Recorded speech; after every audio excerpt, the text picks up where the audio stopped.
India में बहुत 3 बज गया होगा। 3 बजे सुबह। अभी यहाँ तो 9 बज रहा है, 10 बज रहा है। बट मैं सिर्फ आप सबसे एक ही बात कहना चाहता हूँ। जो भी अभी जुड़े हैं मेरे से,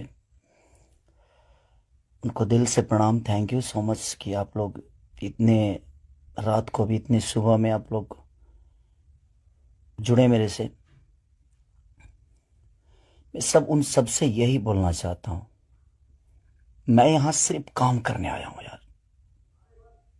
प्लीज़ मैं हाथ जोड़ के प्रार्थना करता हूँ कि मुझे काम करने दो। आज पूरे दिन मैं काम नहीं कर पाया। मुझे नींद नहीं आ रही है, भूख नहीं लग रही है। रीज़न एक है कि मैं एक पिता भी हूँ।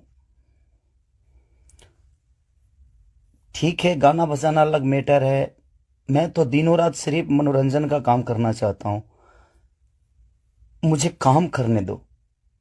अगर आप लोगों को लगता है कि मैं भोजपुरी भाषा के लिए कुछ नहीं किया है और मैं नहीं कर पाऊंगा, तो आप पूरी जनता से मैं रिक्वेस्ट करता हूं कि आप लोग बताओ कि मैं क्या आपका मनोरंजन ठीक से नहीं करा पाता, या मैं आपके मनोरंजन में कोई कमी करता हूं। भोजपुरी भाषा के लिए, अच्छी फिल्मों के लिए दिनों रात, चाहे अपने बॉडी के लिए हो या जग के हो या रो के हो, गा के हो, धूप हो या जाड़ हो या सर्दी हो या कुछ भी हो, मैं बीमार भी रहता हूं तो काम करता हूं। आप लोग पूरे इंडस्ट्री में पूछ सकते हैं मेरे काम करने की क्षमता को। अगर किसी को ऐसा लगता है, इस भोजपुरी समाज में किसी भी इंसान को ऐसा लगता है कि मैं भोजपुरी के लायक ही नहीं हूँ, भोजपुरी समाज के लायक नहीं हूँ, तो मैं इस भोजपुरी समाज को छोड़ के किसी और इंडस्ट्री में चला जाऊंगा। मुझे मेहनत करने आता है, मैं वहां भी अपने आप को साबित करूंगा। ऐसा नहीं कि नहीं कर पाऊंगा, क्योंकि मुझे करना आता है। मैं हाथ जोड़ के प्रार्थना कर रहा हूं।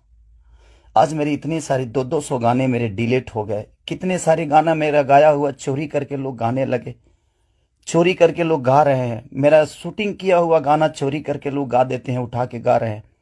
इसलिए क्योंकि मेरे पास कंपनियां नहीं है। आज मेरे पास मात्र 3 से 4 कंपनियां हैं। उनके लिए कितना काम करूंगा मैं? महीने का 20 गाना गाने वाला, 30 गाना गाने वाला आदमी आज महीने का 10 गाना गा रहा हूं। तो बहुत सारे